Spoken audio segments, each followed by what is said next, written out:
1909 সালের 12ই বৈশাখ এই লালদিঘির ময়দানে বলি খেলা শুরু হয়। এটা একটা ঐতিহাসিক পটভূমি।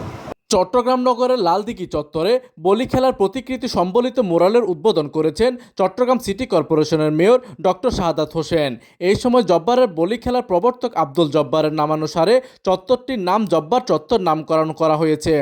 বুধবার 22 এপ্রিল দুপুরে নবনির্মিত মোরালের টেরেকোটার ত্রিভুজ আকৃতির এই চত্বরে একদিকে রাখা হয়েছে বলি খেলার প্রতিকৃতি, একপাশে হাতুড়ির প্রতিকৃতি দিয়ে ন্যায় বিচারের পীঠস্থান আর অপর পাশে দুই হাতের শেকল ভাঙার প্রতিকৃতি দিয়ে লালদিঘির ইতিহাস লেখা হয়েছে।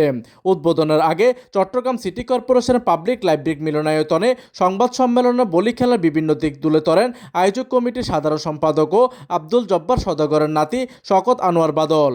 এইদিকে সংবাদ সম্মেলনে সিটি মেয়র সাংবাদিকদের বলেন, 1909 সালের 12ই বৈশাখ এই লালদিঘির ময়দানে বলি খেলা শুরু হয়। এটা একটা ঐতিহাসিক পটভূমি। আমার কাছে তারা শুধু রিকোয়েস্ট করেছে এই চত্বরের নাম আব্দুল জব্বারের চত্বর দেওয়ার জন্য।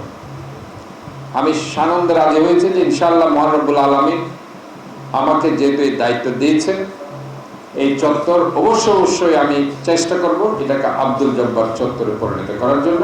আব্দুল জব্বারের বলি খেলা ও বৈশাখী মেলা আয়োজক কমিটির সভাপতি হাফিজুর রহমানের সভাপতিত্বে ও কমিটির সদস্য আলী হাসান রাজুর পরিচালনায় এই সময় উপস্থিত ছিলেন চসিকের প্রধান নির্বাহী কর্মকর্তা ও সচিব মোহাম্মদ আশরাফুল আমিন, প্রধান প্রকৌশলী আনিসুর রহমান সোহেল, আয়োজক কমিটির সাধারণ সম্পাদক শওকত আনোয়ার বাদল, সদস্য খোরশেদ আনোয়ার বাবুল, আক্তার হোসেন, আনোয়ার চঞ্চল, জাহাঙ্গীর আলম, মোহাম্মদ সেলিম, আব্দুল করিম, হারুন জামান, ইসমাইল বালি, SM আবদুল্লাহ আক্তার, মোহাম্মদ বেলাল সহ অন্যান্য নেতৃবৃন্দ।